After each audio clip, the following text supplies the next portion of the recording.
Hey there, I am back with another deck review, and today I'm going to be looking at Testament playing cards from UK-based designer Ben Green.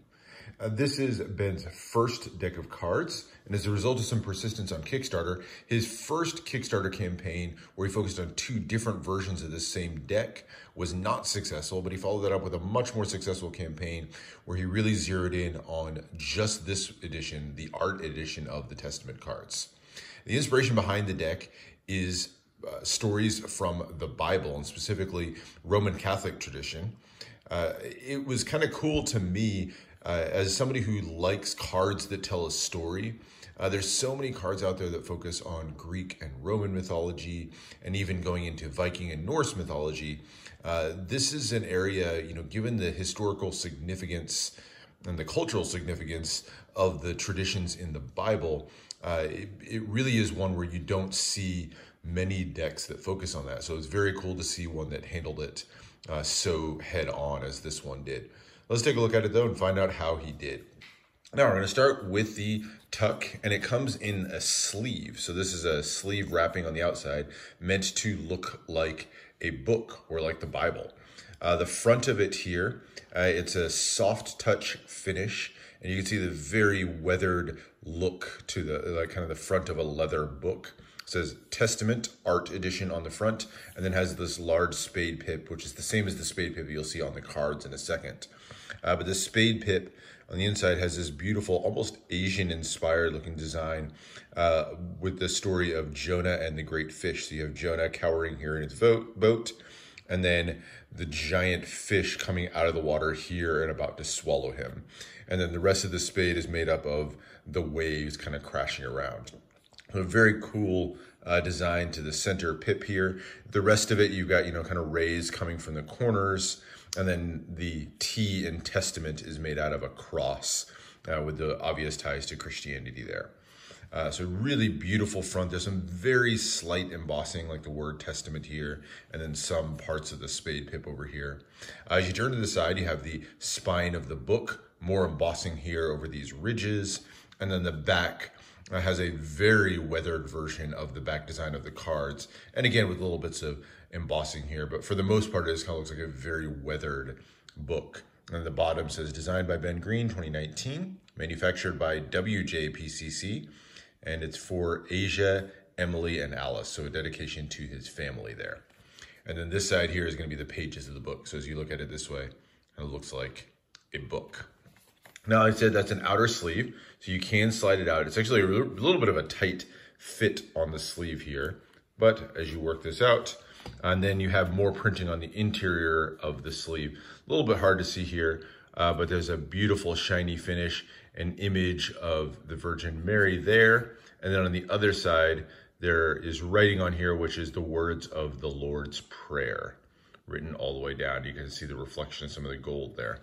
So very nicely done tuck sleeve. A little bit of a tight fit on the tuck case, but very nice nonetheless. And then here is the actual tuck case, and it's really just covered all the way around with this gold words, which are the words of the creation story from the book of Genesis. So the first book of the Bible goes into the story of how the world is created. And here you can see starting with in the beginning, and then it just kind of works its way all the way down the tuck case. And the evening and the morning were the second day. And God said, let the waters under the heaven be gathered, and so on. Right? So you can see that kind of working all the way through here. It's done in this beautiful gold foil all the way down. It's really a striking look, and I think that in combination with the tuck sleeve are really a nice touch. You do get a custom tuck seal here. And it's numbered out of 550. This is a relatively low edition deck, and kind of as a cool touch. One of the things that Ben considered as he made the deck was he didn't want it to be something that was used heavily for gambling. And so his way to do a nod for that is this right here. It says, on breaking the seal, I agree to the condition of sale that these cards may not be used for gambling purposes. That's kind of a cool little touch there. But went ahead and opened it, and then you have more of the same on the inside.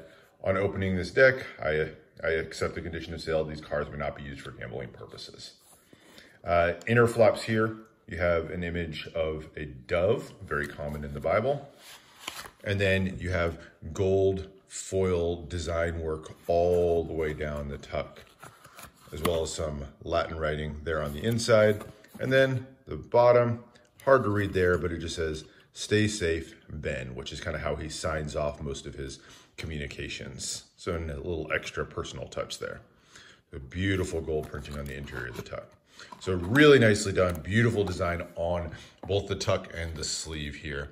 One other small knock I will say is this tuck seal is kind of hidden when it's inside of the tuck sleeve. So you always have to take it out in order to see the numbering, etc., which for people who like to leave their deck sealed, gonna be a little bit of an annoyance. But I opened mine, so not too bad.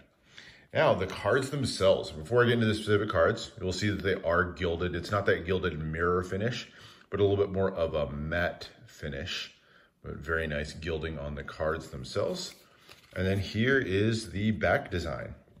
It's done in a beautiful kind of teal blue with gold and almost yellow detail work going all the way through, and there's tons of symbology throughout all this. On the face of it, you have a cross in the center, and specifically this is the monstrance.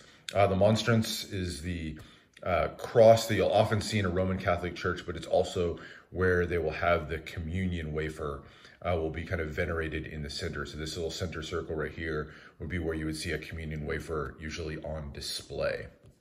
So that was the inspiration for the design in the center. He's replaced what was the communion wafer in the center with an English rose. That English rose is a nod to his daughters, who he credited on the tuck case as well. And then you can see just tons of little details all the way around. You have the cherubs heralding over the top, as well as the dove. The stars that you see in the background represent the starry night of Bethlehem.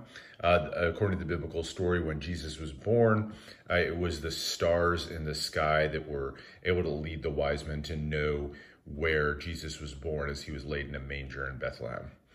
So you have that detail across the back there. You have the rays coming in from the side, from the corners, as well as kind of the quote, light of God.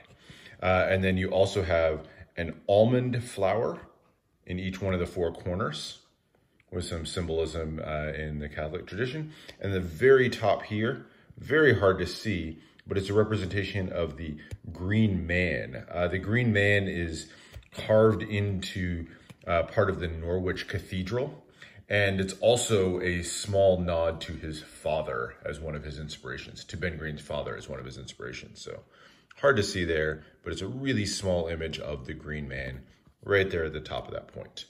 So really beautifully done. You have a thin white poker border all the way around, just slightly broken by a few of the design elements. Those that vine wrapping around the borders, little bits of the element breaking up over here. A really nice, highly detailed back design to the cards, and very in keeping with the theme of Catholicism in this. Now, going through the deck, I'm going to go through this in a little bit of a different order. I usually go through the extra cards at this point, but I'm going to hold those back for a second. And we're just going to go through the cards and talk about the story of these. So here's the Ace of Spades. You can see that same design, but a lot crisper now that we looked at on the front of the tuck sleeve. It says Testament, Ben Green 2019, and then features a large spade pip telling the story of Jonah and the giant fish, or Jonah and the great fish. You can see him there on his boat with the fish over there. Again, to me, a very Asian looking, kind of reminds me of those like Asian wood carvings in its style there. And then you have custom pip and index, as well as this kind of line extended down to help form a little bit of a framing for the pip and the index in the corner. Number cards are going to be fairly standard layout, but with those custom pips, all done in that deep black. And then you get to what is sort of the highlight of these, and that is the court cards themselves. Each one of the court cards is going to feature a full art scene. So it's not the classic, like with a two-way cord or anything like that. They're all one-way designs, and each one of them is going to feature a full scene with a character from the Bible. So these three here, you've got Samson and Delilah here on the Jack and the Queen. This is one of my personal favorite stories from the Bible. Story being that Samson was this incredibly strong warrior who fought for God. Delilah was his wife who betrayed him and revealed that the secret to his power was his long hair. And so she cut his hair and stripped him of his power, allowed him to be captured by the Philistines. So that's the story there. So you've got Samson here with his long locks, and you can see that he's broken the ropes that were used to bind him. And then Delilah over here. If you look on the table back here, you can see the hair piled up and a pair of scissors from where she's betrayed her husband. One of the cool extra cards you get in this one is a duplicate Jack of Spades, but it's got a little bit of a difference here. And in this one, you can see that Samson has had his hair cut, his eyes gouged out after being captured by the Philistines, and now he's bound by chains. So you have the two different versions of the Jack of Spades as one of the extra cards. The King of Spades is going to feature Abraham, one of the great characters of the Old Testament, in the moments right after God spared his son. And then you go to the diamonds. Now the diamonds are going to feature, again, stories from the Old Testament. So you have Moses and Miriam here, who together led the men and the women out of Egypt from their slavery from the Pharaoh. So Moses, in the moments right after he's parted the Red Sea, you can see the sea behind him, and then the pillar of fire. And then Miriam playing on her tambourine with a well in the background. Very beautiful look to that one. The Jack of Diamonds is going to be Noah in the moments right after the dove has approached him. So Noah built a boat, survived on the waters through the great flood that destroyed all life on the earth. So he was on a boat with two of every animal. And then according to the story, once the storm ended, it was a dove that came to Noah. So this is kind of that moment. And we'll go down through all of the diamond cards here and make our way to the Ace of Diamonds. So now the Ace of Diamonds is going to look at the 10 plagues of Egypt, all wrapped up into one image here. Tons of little detail. So the idea here was before the Jews escaped out of Egypt, God sent 10 plagues to Egypt as a warning to the Egyptians there. And you can see small images that are representing all of those 10 different plagues, everything from the Nile, the water of the Nile turning to blood from, those drops over here. You have pestilence, which killed the crops over here. You have the flies, which is one of the big ones where flies overran the land. And then, of course, the final plague, which was the killing of each of the firstborn children throughout all of Egypt. And so you have the angel of death represented at the top. So a really beautiful, highly detailed scene here. Going to the Ace of Clubs, this one is inspired by the Tree of Knowledge. So in the book of Genesis, Adam and Eve were told not to eat from the Tree of Knowledge. It was kind of the center of the Garden of Eden. And you can see that beautiful tree design in the back with the golden apple, which is ultimately what Adam and Eve ate that got them kicked out of the Garden of Eden. You got that golden apple done in a metallic ink in the center. And then go through your club number cards. And then you get to the court cards, and these are going to tell the story of Adam and Eve. So the king and the queen obviously are Adam and Eve in the moments just before and just after they ate the fruit. So here's Eve holding the fruit with the serpent who's kind of whispering temptation in her ear. So just before she ate the fruit, and you can see her standing in the beauty of the Garden of Eden. And then Adam, right after he and Eve ate the fruit, and now Eden's kind of disappeared into this kind of stark land. You can see him tossing the apple right after having taken a bite of it. There's Adam and Eve. And then over here is going to be Cain, one of the sons of Adam and Eve. And he was famous for his jealousy and having killed his brother. And so this is the moment right after he killed his brother Abel. And you can see Abel sitting there in the back with just his hand reaching out of the crops. The story of Cain and Abel as well. And then you get to the hearts, and these are probably the most prominent figures, one of the most prominent figures in the Bible. The King of Hearts is Jesus himself, and you can see him here in the moments just before his ascension into heaven. The beautiful image of Jesus there, very striking.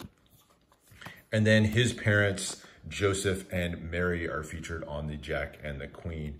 Mary here just before the birth of Jesus. You can see her in the stable in the background. Angel of God just off off the card here. You can see the glowing feathers off there to the side, and Mary looking very serene there.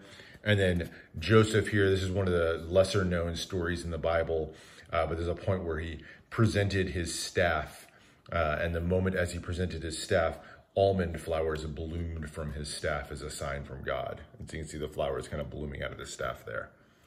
There's the Jack of Hearts, and then down through the heart number cards. And you finish with the Ace of Hearts, which is the heart of Christ. So you can see this beautiful, almost flaming heart here, and it's got the crown of thorns, which if you've seen the Bible story of the crucifixion of Jesus, obviously he was made to wear a crown of thorns, and you have the cross coming out of the top. So a really beautiful image of the heart of Christ there. So there's the cards. Now I haven't shown the two jokers, but here they are. Really beautiful images. These are some of my favorite images in the entire deck. But you have the angel and the demon. Now, angels and demons aren't necessarily mentioned all that explicitly throughout the Bible, but they are a big part of the tradition. And so you feature those here.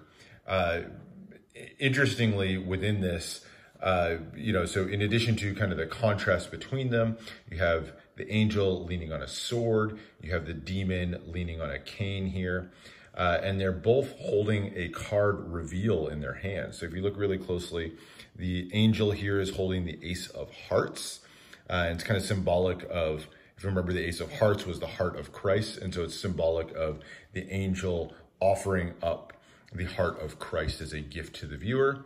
And then on this side, you have the demon who's holding up the Ace of Clubs. That was the tree of knowledge. And so as the story goes, it was Satan who was tempting people with the tree of knowledge. And so there, in the Ace of Clubs, the demon is kind of offering up that temptation to you. So a couple of interesting nods there. The poses that they're in, they're kind of in the same pose, leaning on this. Funny story on this, the actual story behind the poses, he was inspired because he was watching Princess and the Frog and was inspired by Dr. Facilier, who's the kind of main antagonist for that movie. And so he would always kind of lean on a cane, as that pose was what inspired the image that you see on these. So there you go, a longer look. There's a lot to unpack in this deck, from the tuck to the sleeve to just the beauty of the cards. But hope you guys enjoyed that. As far as handling, it handles okay. It handles actually a little better than I thought, given that it's a gilded deck, given that it's WJPCC, kind of a lesser known playing card manufacturer. But honestly, they handle pretty nicely. That said, this deck isn't one that I would find terribly functional for a lot of different things. I suppose you could use it for cardistry. I suppose you could use it for gameplay, but it really is one that is just meant to enjoy that artwork. I mean, the one-way, designs on these, I think it really is just meant to be enjoyed as artwork. And so that's kind of how I look at the deck. But you could, I suppose, outside of gambling, obviously, you could use these for pretty much anything. So that's it. That's a look at the Testament playing cards from Ben Green. Hope you enjoyed that. Let me know what other decks you want to see. Subscribe for more unboxings and reviews, and I'll see you for the next one.